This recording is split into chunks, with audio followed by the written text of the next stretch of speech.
자, 우리 지난 시간에 이어서 블록 쌓는 그 그림을 보고 있는데요. A번이 이제 일반적인 블록 쌓기에 블록을 보게 되면 그 단면이 이렇게 보이죠? 단면이 있는데 단면을 보게 되면 구멍이, 이게 구멍이죠? 빈 부분이 이렇게 사다리꼴로 되어 있어요. 그러니까 위쪽은 좀 두껍고, 그죠? 아래쪽은 좀 얇은 그런 단면으로 되어 있어요. 블록 속의 빈 부분을 얘기하는 거고요. 그 다음에 그 블록과 블록을 쌓을 때 그 접합재로 이 모르타르를 사용하고 있습니다. 모르타르가 우리가 벽돌과 똑같이 길이를 보통 10mm로 해서 벽돌을 쌓게 되죠. 그리고 벽돌의 크기를 보면 블록 크기를 보면 블록을 쌓을 때 여기가 모르타르 부분이고요. 그 다음에 가로근을 넣을 필요가 있을 때는 이렇게 일반 블록, 기본 블록 위에다가 가로근용 블록을 쌓아서 가로근을 이렇게 넣게 되죠. 기본 블록이나 가로근용 블록이나 이렇게 그 블록 속의 빈 부분이 일치를 해서 여기다가는 세로근을 넣을 수 있습니다. 자, 볼게요. 계속해서 보겠습니다. 자, 이제 돌 구조예요. 돌. 돌 구조는 간단해요. 돌인데 말 그대로 돌. 이 돌을 쌓아 올려서 조적을 해서 만든 구조예요. 돌은 이제 장점을 보면 돌이라는 것은 우리가 자연적으로 채굴한 돌을 얘기하거든요. 그래서 당연히 내구성이 있죠. 그 다음에 불에도 당연히 강하고 방한, 방서. 그러니까 우리가 차가운 공기를 막아주거나 그 다음에 더운 공기를 막아주는 것에 유리하게 쓰이고 있습니다. 그래서 예전에 우리나라에 철근 콘크리트가 들어오기 전에는 모든 건물을 특히 성 같은 부분을 성벽을 돌로 쌓아 올린 걸 볼 수가 있어요. 돌로 쌓게 되면 일단 자연적인 그런 무늬가 있기 때문에 외관이 보기에 좋고요. 그 다음에 돌 자체가 일반적으로 생성될 때 여러 가지 그 자연 풍화나 바람 이런 것들에 의해서 마모가 어느 정도 된 상태로 남아있기 때문에 내 마모성, 그러니까 마모가 되기에 어려워요. 그러니까 무슨 말이냐면 돌이 닳지를 않는다는 말이죠. 쉽게 말하면. 그러한 장점들을 가지고 있죠. 단점은 시공이 되게 복잡해요. 돌의 크기가 블럭이나 우리 벽돌처럼 이렇게 기본 규격이 있는 게 아니고 여러 가지 크기, 여러 가지 모양이 있기 때문에 그 돌을 우리가 일정한 모양으로 쌓기가 쉽지는 않죠. 그리고 돌을 구해오는 것도 쉽지가 않아요. 채석가에서 돌을 캐 오기는 하는데 그 돌을 운반하기도 쉽지 않고 또 채굴을 해야 되잖아요. 그래서 채굴하기도 쉽지 않기 때문에 시공 자체나 이런 시공비 자체가 비싸고 그 돌을 쌓아 올릴 때 벽돌처럼 우리가 모르타르를 발라서 그 작은 크기의 돌을 올리는 게 아니라 사이즈가 여러 가지가 있기 때문에 큰 돌은 또 기계가 필요하고 그런 부분이 있어요. 그래서 가격이 비싼 건 당연하죠. 장비가 많이 들어가고 일단 돌을 채굴해서 와야 되고 그런 부분이 있지만 또 조적이기 때문에 수평 지지력에 굉장히 취약한 단점을 가지고 있어요. 그래서 예전에 조선시대나 그 전 시대는 성벽을 돌로 쌓았어요. 돌로 쌓았는데 그때를 보면 돌의 모양을 굉장히 잘 맞춰서 지금 빈틈이 들어갈 수 없을 정도로 모양을 잘 맞춰서 쌓은 걸 볼 수가 있어요. 굉장히 과학적이죠. 그런데 지금에 와서 그런 돌을 쌓기가 쉽지 않기 때문에 지금은 자연에서 돌을 채굴해 와서 그거를 기계를 사용해서 깎아요. 깎아서 맞춰서 벽돌이나 블록처럼 맞춰서 올리게 되는 것이죠. 또 하나의 단점은 돌이 크기 때문에 우리가 돌의 기본적인 두께가 있잖아요. 그렇기 때문에 돌로 벽을 쌓으면 내부에 그런 공간이 좁아질 수밖에 없어요. 그래서 돌 구조는 예전에도 그렇고 현재에도 그렇고 집을 짓는다기보다는 성벽, 예전에 성벽, 요즘에는 이제 돌담 길이라고 해서 단독주택의 담이나 이런 부분들을 쌓을 때 돌로 쌓게 되면 높이도 높지 않고, 또 일단 장점이 이제 겉으로 보기에 되게 수려한 외관을 가지고 있기 때문에 그 미적인 요소도 추구할 수 있고, 그래서 현재 시대의 돌 구조는 실용적이라기보다는 우리가 미적인 부분을 강조해서 사용할 때 많이 쓰이게 되고 있습니다.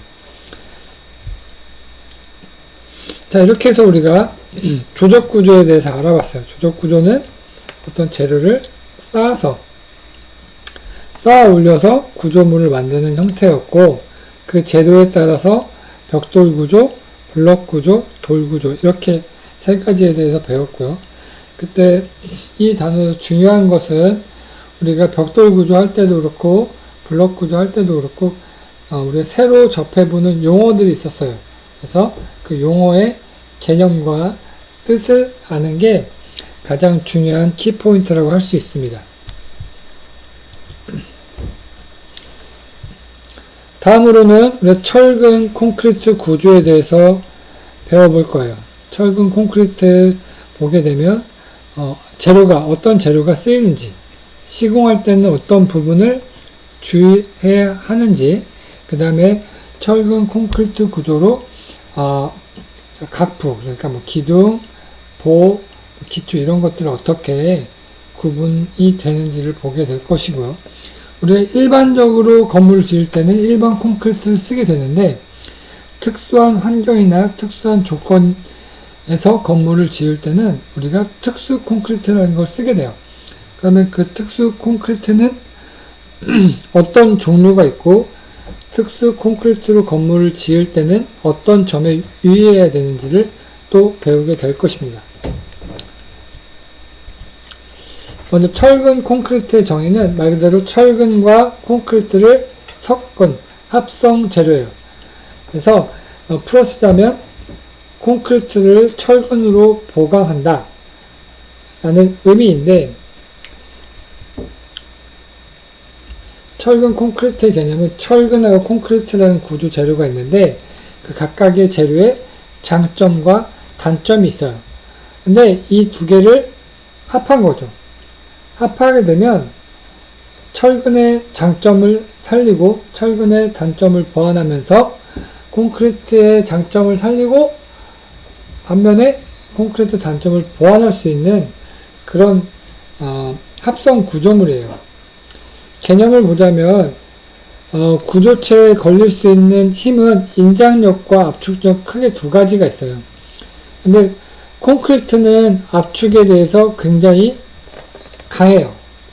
강한 성질을 가지고 있는 반면에 인장이나 휨 이런 데서는 굉장히 약한 그런 특징을 가지고 있는 반면에 철근은 인장에 대해서 굉장히 강한 능력을 가지고 있어요.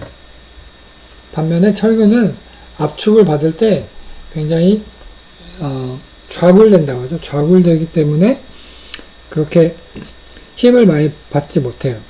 힘의 개념이고요. 또 하나의 개념은 뭐냐면 철근은 부식되기가 쉬워요. 철근이 녹이 쓴다 그러죠. 물을 만났을 때, 습기에 노출되어 있을 때, 또는 이게 뜨거운 불, 화재가 났을 경우에 철근은 굉장히 화재와 물에 굉장히 약해요. 반면에 콘크리트는 내화성, 내구성 이런 게 있기 때문에 수분이나 아니면 화재 이런 거에 대해서 굉장히 강한 능력을 가지고 있어요. 그래서 재료적인 특성에서는 콘크리트가 철근을 보호하는 그런 보호제 역할로도 쓰인다는 것이죠. 철근 콘크리트의 특징을 봅시다.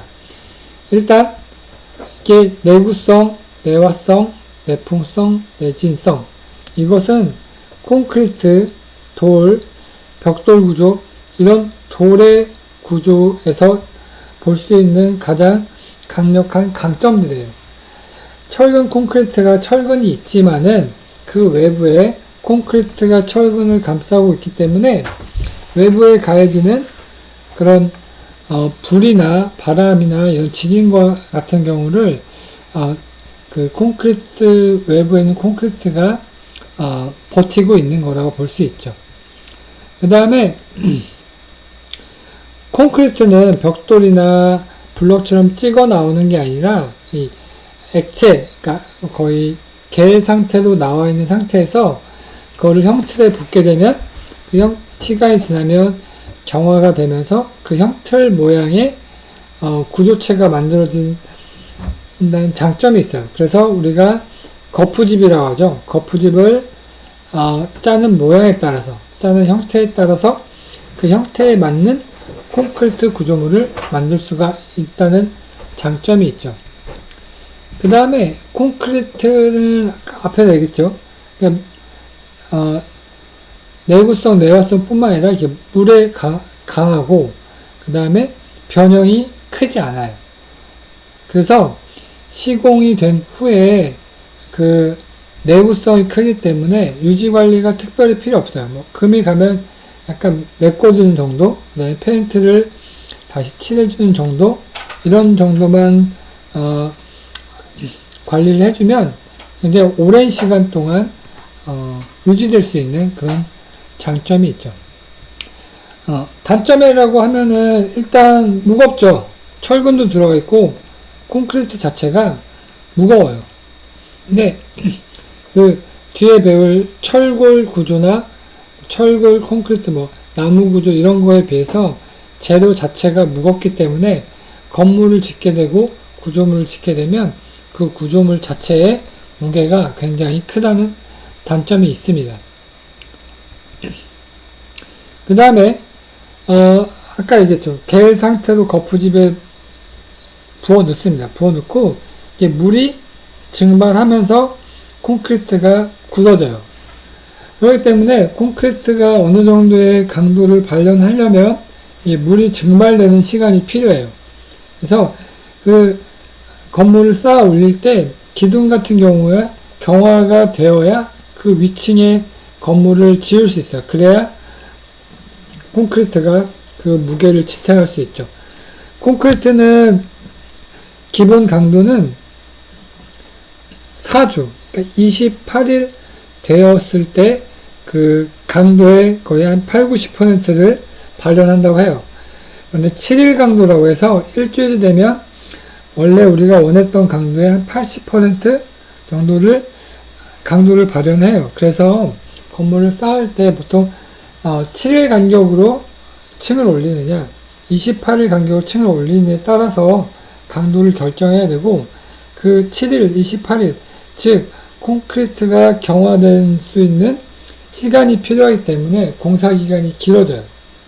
그리고 겨울철 공사가 난해하다는 말은 뭐냐면 콘크리트 내에 물이 증발해서 콘크리트가 굳어져야 되는데 겨울 같은 경우에는 물이 증발하기 전에 그 콘크리트 구조체 안에 있는 수분이 얼어요.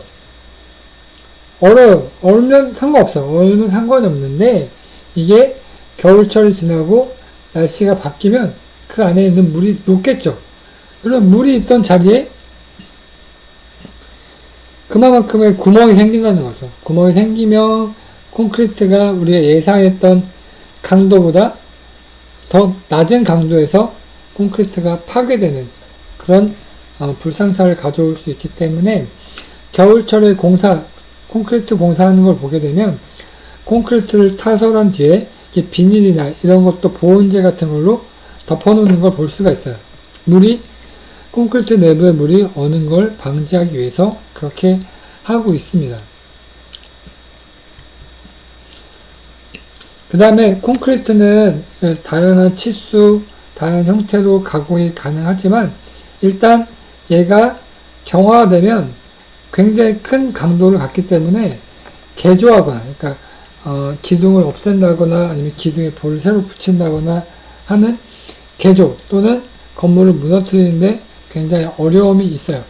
그리고 철근 콘크리트 건물이 오래돼서 오래되거나 아니면 그 건물을 부수고 새로운 건물을 지을 때 콘크리트를 굉장히 중장비를 가지고 건물을 무너뜨리게 되죠. 무너뜨리면 그 건물을 보게 되면 콘크리트 조각과 그 안에는 철근이 이렇게 섞여 있어요. 그거는 우리가 어떻게 재활용을 할 수가 없어서 말 그대로 건축 폐기물이 돼요. 그래서 환경적으로도 콘크리트 구조물이, 철근 콘크리트 구조물이 오래 가긴 하지만 우리가 그걸 철거했을 때 폐기물이 많이 나온다는 그런 단점이 있기도 합니다. 하지만 우리 가격이 싸고 우리가 쉽게 공사를 진행할 수 있기 때문에 우리나라나 또 외국 같은 경우에는 건물을 지을 때 철근 콘크리트 구조물을 가장 많이 짓고 모든 건물들이, 대부분의 건물들이 철근 콘크리트 구조물이 대부분으로 지어지게 되는 걸 볼 수가 있습니다. 그러면 왜 어떻게 철근과 콘크리트를 같이 섞어 쓰게 되었느냐? 여러 가지 특징이 있습니다. 볼게요. 일단 구조물에 발생할 수 있는 능력이 크게 압축 응력과 인장 응력이 있는데 철근 콘크리트를 쓰게 되면 압축 응력은 콘크리트가 가져가고 인장 응력은 철근이 가져가요. 왜냐하면 철근은 인장 응력에 대한 값이 크고 콘크리트는 압축 응력을 버틸 수 있는 그런 능력이 커요. 그래서 각자 그 응력들을 분담해서 부담하게 되는 것이죠. 그 다음에 철근은 습기가 많거나 아니면 고온 다습하거나 화재가 발생하면 부식하거나 녹아내리게 돼요. 그래서 그 철근의 표면을 콘크리트로 감싸는 거죠. 콘크리트는 고온 다습하거나 불에 강하기 때문에 겉에서 어떤 변화가 일어나지 않아요. 그래서 그 내부에 철근을 심게 되면 철근이 콘크리트 때문에 바깥으로 노출되지 않아서 부식을 방지할 수 있는 그런 능력을 가지게 되는 것이죠. 그 다음에 콘크리트와 철근을 부착하게 되면 압축을 받을 때 그 압축력을 콘크리트가 다 부담하기 때문에 철근에는 압축력이 작용하지 않아요. 철근에 압축력이 작용하지 않기 때문에 철근이 좌굴되지 않을 수 있죠. 좌굴은 뭐냐면 이렇게 철로 된 기둥이 있어요. 얘를 누르게 되면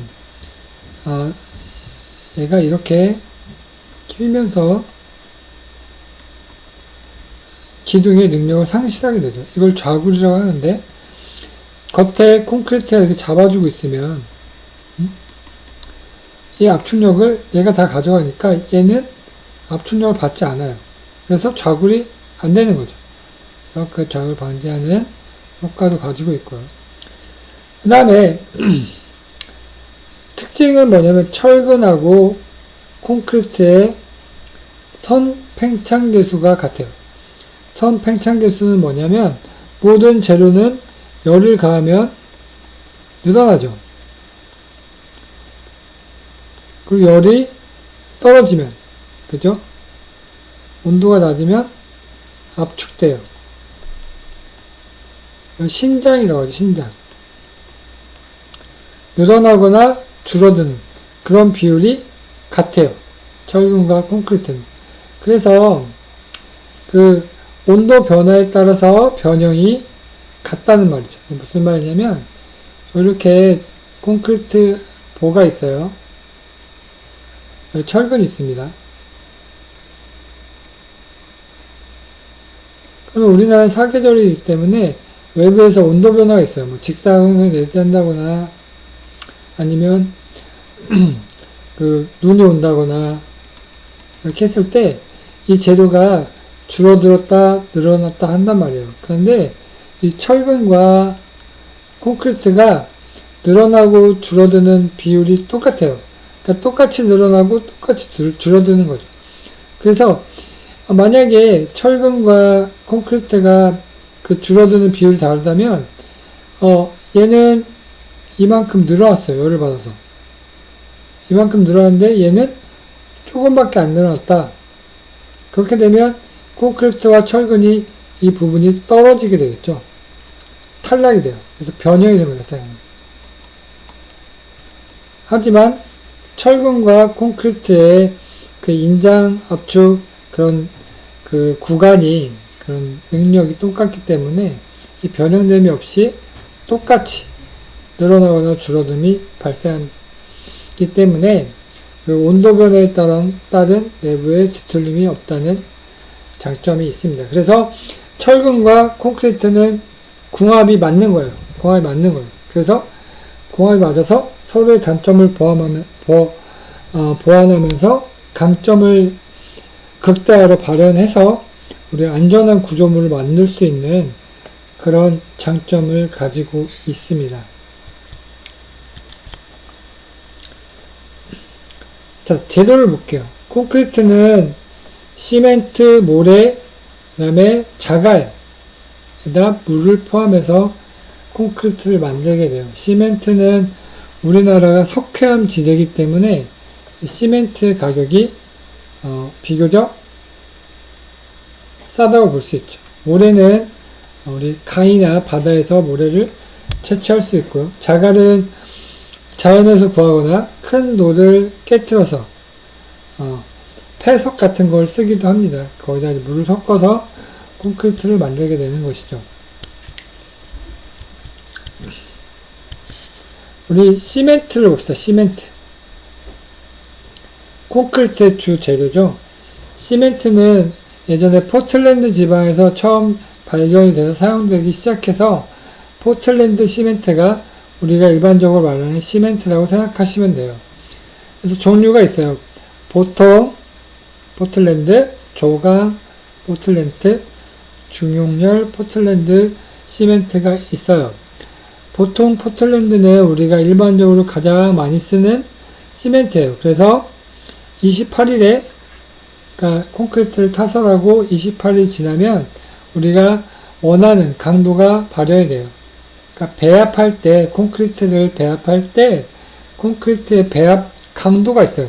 그래서 배합할 때 우리가 어느 정도의 강도를 가지겠다라고 생각하고 배합을 하죠. 그리고 그 콘크리트를 경화시켰을 때, 즉 28일 지났을 때 나오는 강도가 배합 강도인 거예요. 조강 포틀랜드 시멘트는 일반적이지 않지만 이 강도가 보통 28일이지만 빨리 굳기 때문에 강도가 예전 강도보다 높아요. 얘는 28일 예전 강도지만 얘는 빨리 경화되기 때문에 28일이 되면 더 강도가 높아지게 됐죠. 그 다음에 이 빨리 경화된다는 말은 콘크리트에서 경화가 되면서 콘크리트의 온도가 올라가요. 콘크리트를 타설하게 되면 콘크리트 타설하다는 신기하게도 콘크리트의 물이 증발하면서 이 콘크리트 내부의 열이 높아져요. 온도가 높아져요. 발열이 발생한다는 거죠. 그래서 발열량이 높기 때문에 겨울철에 시공이 가능하다. 발열량이 높으면 이 안에 있는 수분들이 얼기 전에 증발된다는 말이 되겠죠. 그래서 이렇게 혹한의 지대나 아니면 1년 내내 겨울이 반복되는 지대 있잖아요. 그 지대에는 조강 포틀랜드 시멘트를 쓰면 좀 더 유리하겠죠.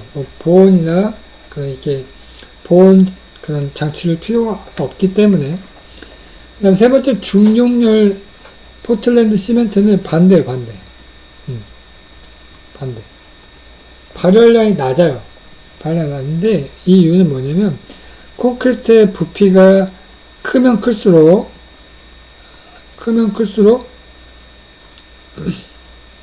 이 내부에 열이 굉장히 많이 발생을 해요. 그래서 우리가 시험적으로 보면 이렇게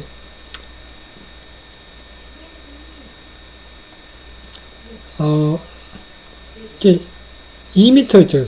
실험적으로 2m짜리 정육면체에 콘크리트를 사설하게 되면, 일반 콘크리트 사설하게 되면 그 외부의 온도 있죠. 표면의 온도는 우리 공기 온도랑 비슷하겠죠. 공기 온도 26도라고 하면 비슷해요. 그런데 이 내부, 공기와 외기와 접하지 않는 내부는 보통 한 700도까지 올라가요.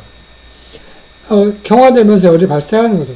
그렇게 되면 부피가 크면 클수록 외부의 온도와 내부의 온도 차이가 있기 때문에 이 콘크리트에 그런 일정하게 굳지 않고 내부에서 크랙이 발생을 해요. 왜냐하면 외부는 빨리 굳고 내부는 온도가 높기 때문에 늘어나려고 하고, 외부는 온도가 낮기 때문에 줄어들려고 하기 때문에 내부에서 크랙이 발생해서 우리가 원하는 그런 강도의 콘크리트를 얻을 수가 없어요. 그래서 그때는 발열량이 낮은 시멘트를 쓰는 거죠. 그래서 댐이나 초고층 건물의 기둥처럼 부피가 큰 경우에 사용이 됩니다. 얘기했죠? 중형열 시멘트의 높은 발열량, 내부에서 높은 발열량이 있기 때문에 변형이 발생될 수 있다 라고 해서 우리가 용도에 맞게 시멘트를 선택을 해서 쓰게 되는데, 우리나라처럼 이렇게 사계절이 일정하고 겨울에 춥긴 하지만 조강 포틀랜드 쓸 만큼 춥진 않기 때문에 일반적으로는 보통 포틀랜드 시멘트로 시공을 하게 됩니다. 조금만 쉬었다가 우리 계속해서 콘크리트에 대해서 배워보겠습니다.